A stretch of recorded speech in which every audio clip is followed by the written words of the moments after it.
gun. Ramos looking like he's got one more good run. His hips are a little shaky, but his heart is still true. Oh, how that dog loves hunting with me and you. Sporting Dog Adventures, run, boy, run. Everything you need is here under the sun. The Sporting Dog Adventures podcast is proudly brought to you by Soggy Acres Retrievers.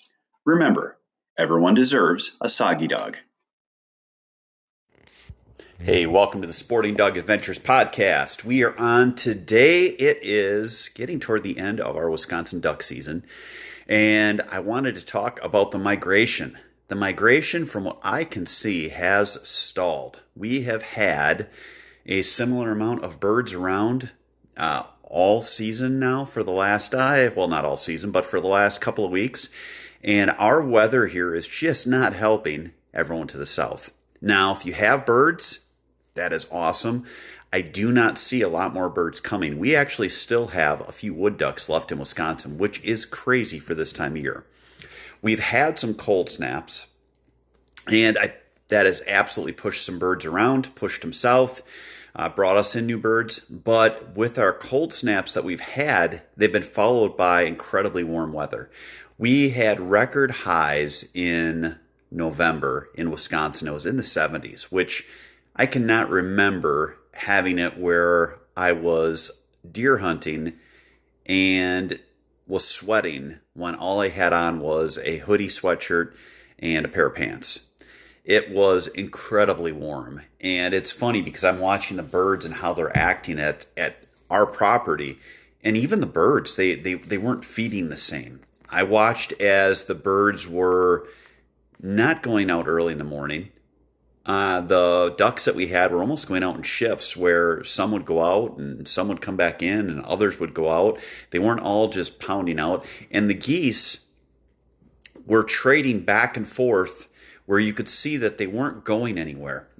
In the area that I hunt, when they're headed somewhere, you can tell. You look at them and you're like, wow, there's no reason to even call it those birds. They are headed out. And these were birds that were just trading back and forth from area to area, loafing, sitting in fields that honestly I don't even know if they were feeding in, and just kind of chilling because of the warmth where they didn't have to feed. They didn't need those calories. So I think that is going to lead to the end of our season, if we don't get a huge cold snap, being somewhat stagnant because these birds have been here for a long time, and that happening to the areas of the south. What I hope for everyone south of us is that we do get cold weather, because more than likely what's going to happen is I will be trying to get a late season deer, and I will be watching ducks in the thousands in our area that have not migrated. That happens more and more, it seems like, where they need to shift our season back. I know in Wisconsin, it's always the hot topic of when do you start the season? How long do you have a split? Do you do multiple splits? And when do you end the season? And they usually try to end our season by December, because by then the theory is that the water is frozen. That's not going to happen this year from what it's looking like with the weather, albeit the weather is wrong 90% of the time, which leads me to my future career choice. I want to be a weatherman so that I can be wrong all the time. But hopefully it gets the birds going and gets a push, because I know a lot of people are saying that they're waiting for the birds to arrive, and I will tell you that the birds that go through Wisconsin are completely stalled because of our good weather. Our corn is finally almost all down, and we have plenty of open water. So that is going to make hunting difficult for so many south of us. And I'm going to go out this weekend. I think the tactic I am going to use is very few decoys, with some motion decoys, some shakers, and one swimmer. No spinner, because I'm assuming that these birds that are around have been watching huge spreads, lots of spinners, because they've been in the area. I think they're going to be pretty stale as far as going in. I'm watching them as they are circling bodies of water, and they're circling and cruising over that body of water probably 12 times until they commit and come in. And it is going to be a challenge. It's going to be something that you definitely need to be very patient on to get them into range, because they are smart and they have been there, and if they see anything that looks out of the ordinary, they are not going to come in. So that is what our strategy is going to be on our next hunt. Then we are going to be into our gun deer season, and then we'll have the last week of the year. I'll probably go out the last week of the year in a couple of spots just to kind of see what it's like. We do have a new property that we bought this year. Unfortunately for us, we got 2 different storms, one with 4 inches, one with 3 inches of rain. It has made the property pretty much unhuntable. Not unhuntable in the sense that the birds aren't there, but there's a lot of food on the property, and it has given the birds so many options that it just wasn't, there's no way to pattern them to get in and really get them to work. So it's been an interesting year from that. We had a great year so far, waterfowl season. And even more important, I've had some fun hunts with my dogs. I've had my dog Ace, who has done really well. We had a little bit of breaking issue with him that we fixed. My dog Tank, who I've decided is possibly ADD, he can be in a dog blind and he will mark birds, but if you put him in a people blind with a dog door where he can look out, he likes to watch people more than he likes to watch birds, so every retrieve pretty much is a blind retrieve where you have to handle him. So it has been an interesting year. The dogs have done solid work. It is always fun taking a dog from being a competition dog to a hunting dog, and it will be something that we'll talk about in our training segment next, where I talk about things I'm going to work on with my dogs who have both passed the HRC Grand. They'll run the Spring Grand. They both have their Hunter Retriever Champion title. Ace has his Master title. He's qualified all age. But I have things I'm going to work on with them for hunting that wasn't worked with them during the competition training. So it's interesting watching dogs as they transition from competition to hunting, even though they're both still going to be running competitively. I've got some stuff that I'm going to work on this year so that I can make sure that I don't have issues with them once we get into next fall. But again, we've got, I think, about a month left in Wisconsin. So we are going to, we've got about 3 weeks left. We're going to hit it hard here. A couple of days in Wisconsin yet for our waterfowl season. I do not think that we're going to travel and go hunt anywhere. Again, I've just got my work cut out for me. We've been busy as heck. We've got our 2 properties. We're learning them, and then I still try to get my love of deer hunting in. So it's taken a lot of time out in the field, and we also have several litters that are going home and due upcoming, so that will keep me around. But that is pretty much my story from here in South Central and Central Wisconsin, where we have our hunting properties. From what I can see, the migration has been pretty much stagnant. It is the birds aren't heading south. I don't know when they're going to. Should get some of our wood ducks out. I haven't seen any teal. I heard a few teal the other day when I was sitting out deer hunting, but it seems like pretty much we have all mallards in our area. I don't think that they're going to be heading out anytime soon unless we get some good snow on the ground that's going to cover the food, or get some cold enough weather to freeze the water they're sitting on. So that is it for this part of the podcast. Next, we're going to talk about what I'm going to work on in training in the off season with my fancy competition dogs with lots of titles, so that I can get them more ready for hunting season next year. All that and more coming up after this.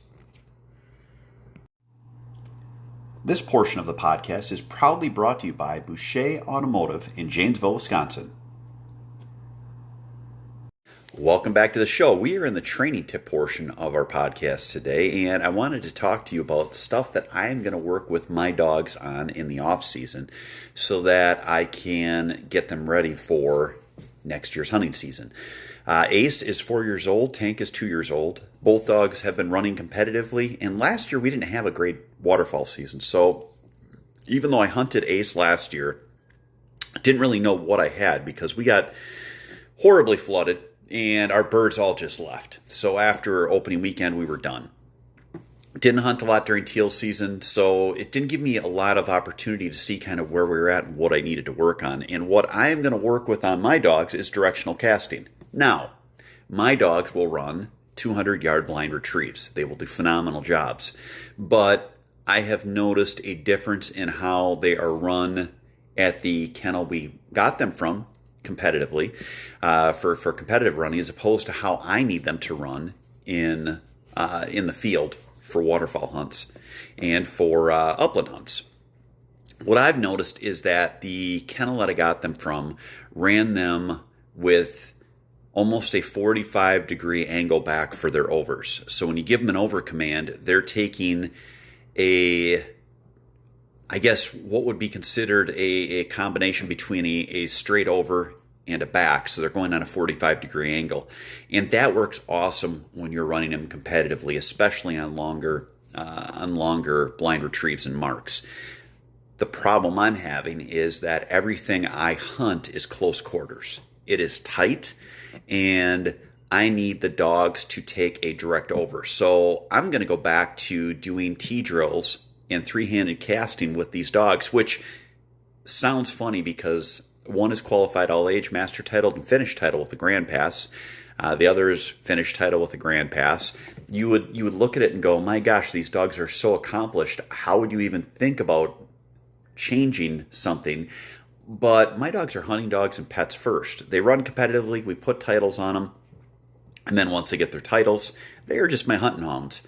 So I see a hole in their game as far as what I'm going to use them for. So I am going to just work with them on basics. Teach them a straight over, not an angle back over. Teach them a straight back, which they have, but teach them that back means back and over means over. I don't think it'll hurt them in future competitions. In fact, especially running the HRC hunt tests, I think it could possibly even help. It is just a difference in training philosophy in what I am going to do with them. It's not that anything was wrong. They're phenomenal dogs. They were trained well by Mossy Pond Retrievers, my good friend Brad.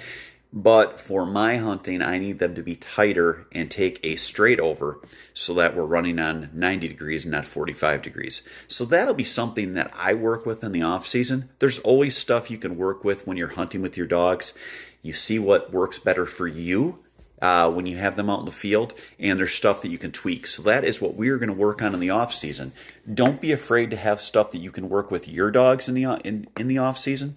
It helps you, it helps dogs, and gives us all something to focus on. Stay tuned for our hunting tip coming up after this.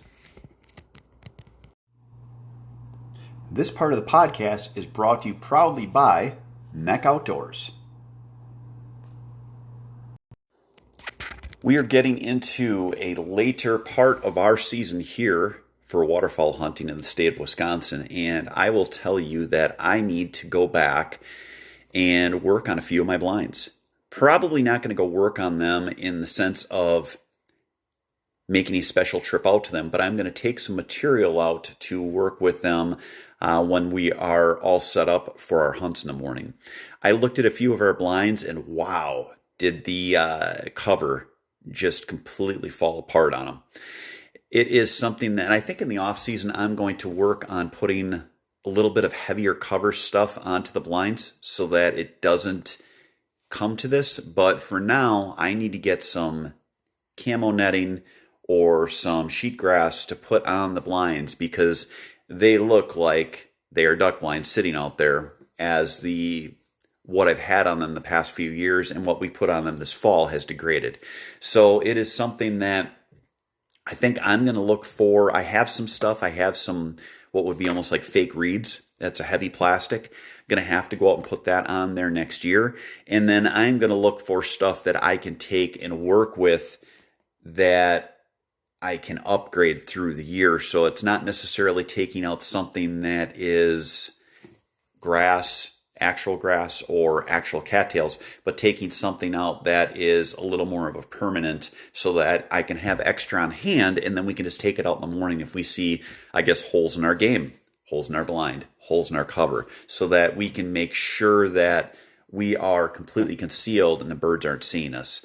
Remember, when you're working on this stuff, don't have hard corners on your cover so that your so that your blinds aren't as visible. And the other thing I try to do is, we have a lot of cattails. There will be floating cattail bogs. I will actually pull them over and tie them to the blind so that I have cover in front of my blinds, hoping that they then take root the next year. So that is something that I do. That worked well on a couple of my blinds, but on a few of them, man, I'm up on my deer stand and I'm going, wow, if I'm a duck, I'm pretty stupid if I can't see a person sitting in that. Not that it stops the birds from sitting in them. They're still sitting there, but it just showed me that I got a little bit extra work I got to do. So I hope that helps you for the rest of your season or your upcoming season as waterfowl hunting continues. That's it for this week's show. Thank you so much for listening. Take care and God bless. Sporting dog adventures, run, boy, run. Everything you need is here under the sun.